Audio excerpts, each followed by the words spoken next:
This is iCastNews.com, live and direct from United Nations headquarters in New York City. And this is State of Affairs. Joining us on this Earth Day, the 46th Earth Day, is the President of the General Assembly, Morgan Zuckerfeld. Mr. President, welcome. Happy Earth Day. Same to you. Big day for you. More than 170 some odd countries inking the deal that was approved in Paris. Big step forward, especially since if you think back to 2009 in your hometown in Copenhagen, it didn't look like we'd ever get agreement. No. There's no doubt that the Paris Agreement, which we got signed today by the overwhelming majority of the member states, is a great leap forward in the fight against global warming. It's not enough. We all know that. More has to be done, but that's also, in fact, part of the commitment. We have to find more contributions in the next 5 years, and we think that technology will help us somewhat in doing that. But we have committed more than ever before. And if nations now actually not just sign and ratify, but also live up to their own commitments, we will have taken a very, really positive step, an existentially necessary step for the future of this globe. I was struck by the second most important thing in the covenant. The first, it seems to me, is the commitment of only an increase in 2 degrees Celsius above the pre-industrial levels. Yeah. But the second is this self-reporting, setting a country's own goals for 2020. Yeah. And I think they're all over the map in goals. I mean, Secretary Ban Ki-moon said something that I thought was really important today. He said that the era of consumption without consequences is over. Yeah. But for some of the new countries, they want to consume. How are they going to set those standards for 2020 when they want to catch up with countries like yours and mine? Well, I think the basic observation is that when a couple of billion of people are reaching out for the way of life we have in North America and Western Europe, you know two things for sure. They can't get it, and we can't keep it. We have to change the production schemes, the consumption habits, and in particular, of course, talking about climate, we have to make a very quick, fundamental change in the way we supply our energy systems. We have to be carbon free. We have to stop digging out coal, oil. Well, can I stop you for a minute there? We have to stop digging out coal. Let's just stop for coal. Two of the biggest countries as far as the number of people, India and China, are building their industrial and their consumer economies on coal.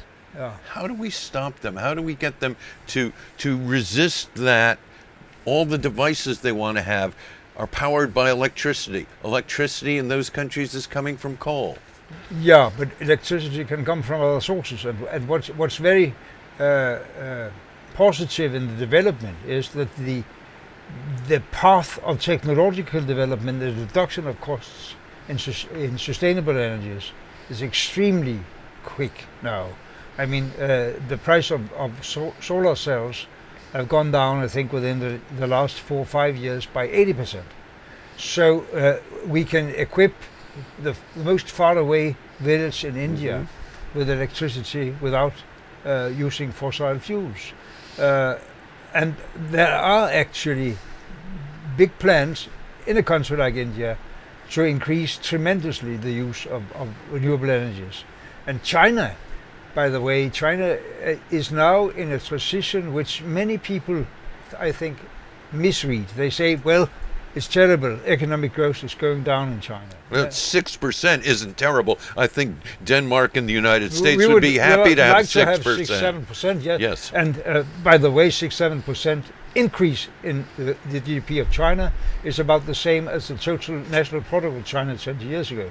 So, we have to be aware that what's happening there is a positive contribution to the future of the world, because China is trying to change its economic system from a very fossil fuel dependent country, using a lot of resources of this globe, having huge pollution problems. We all know that. Increase in deserts and a lot of problems with all kinds of pollution, including being the biggest emitter of CO2. And what the Chinese leadership is doing now, and I think that's very commendable, is that they have committed themselves to this climate agreement. We wouldn't have had it if not also China and the United States, as the two major economies, went constructively, offensively in this. Their partnership in Paris was actually quite striking, because I think there were people who were still waiting for it to fall apart. Yeah, and exactly.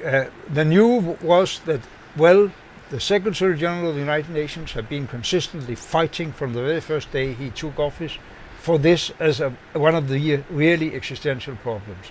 The French chair of COP21 did a marvelous diplomatic negotiating job together with the UN system, but it wouldn't have happened if it was not that the United States and China finally got on board in a very, very strong way, because their transition in their economies will decide if this is a success.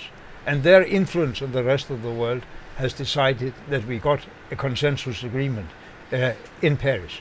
And what China is doing right now, as far as I can understand it, is that they go from a high growth, non-sustainable economic growth to a somewhat lower but much more sustainable economic. Well, and they're also going from an export orientation to a consumption basic for their own people. And service-based, more service-based, homegrown economy, yeah. Well, so part of the covenant for a new covenant for the future is what Ban Ki-moon called the agreement today. Part of it is technologically based, part of it is economic, but part of it has to be, I don't know if we'd call it agriculture or botany based too.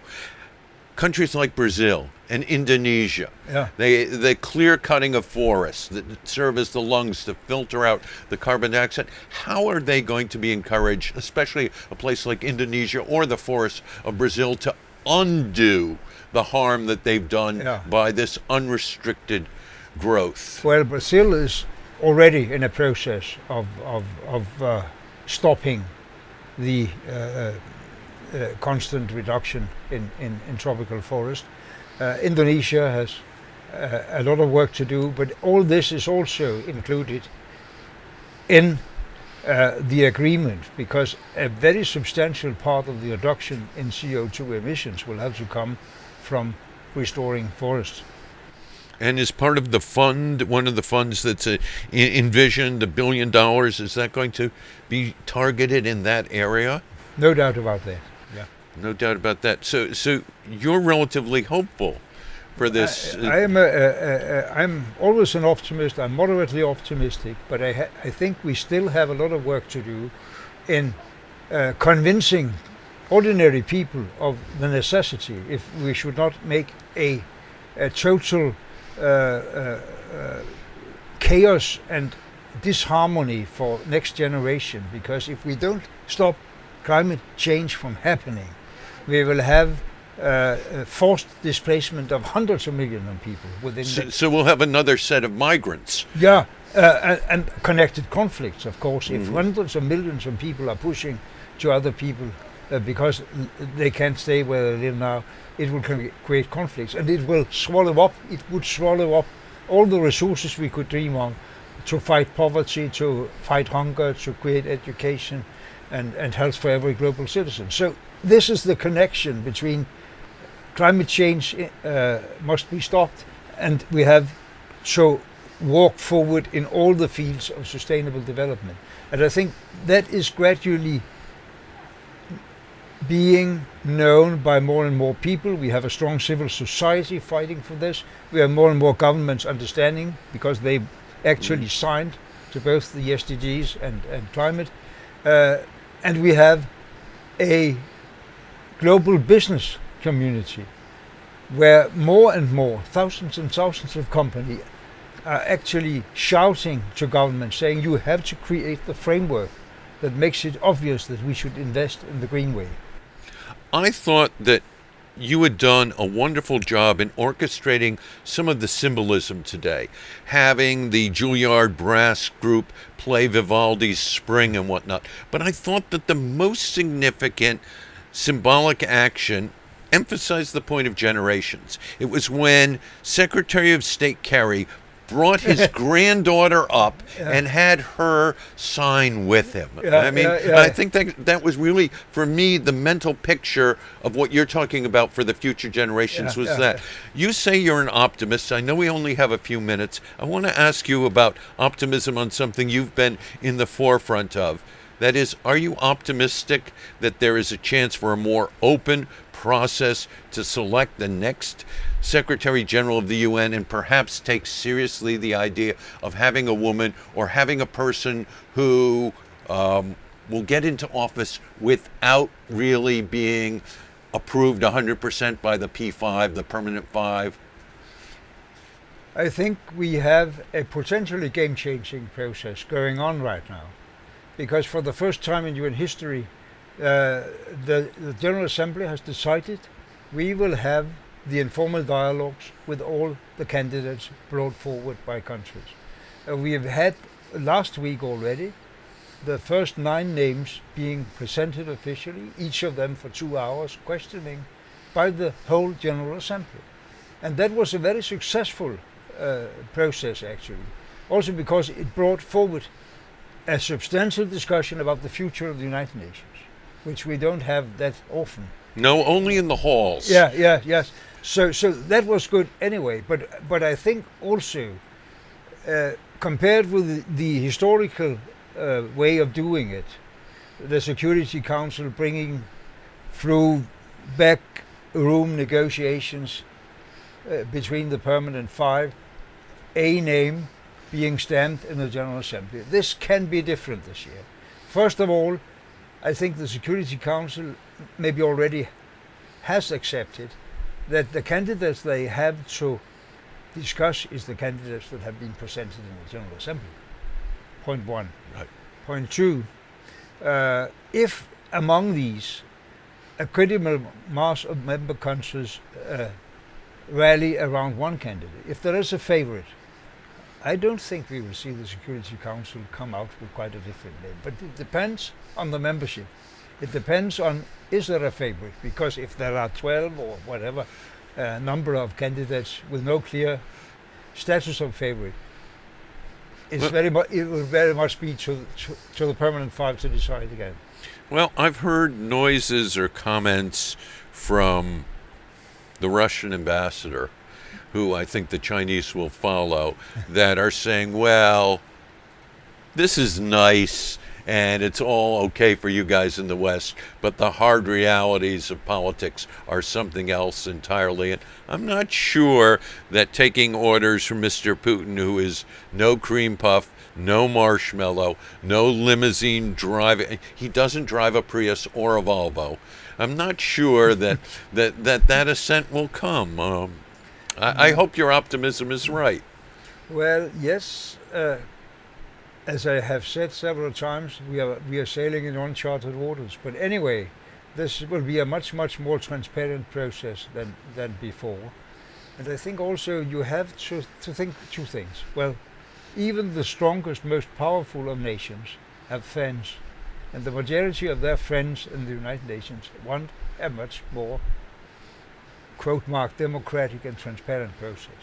And the second thing is, maybe, but I may be too optimistic, but maybe we are at a turning point where even the strongest of nations realize that the existential questions they have to deal with, the most existential questions, are common interests, be it counterterrorism, be it climate change, be it drug policy, non-proliferation of weapons of mass destruction, and there are in the Paris Agreement the New York Agreement on Sustainable Development Goals, the agreement on Iran not making nuclear weapons, the hopefully growing common understanding around Syria, a very painful, all too long drag process, but we're having amazing results since February 27th.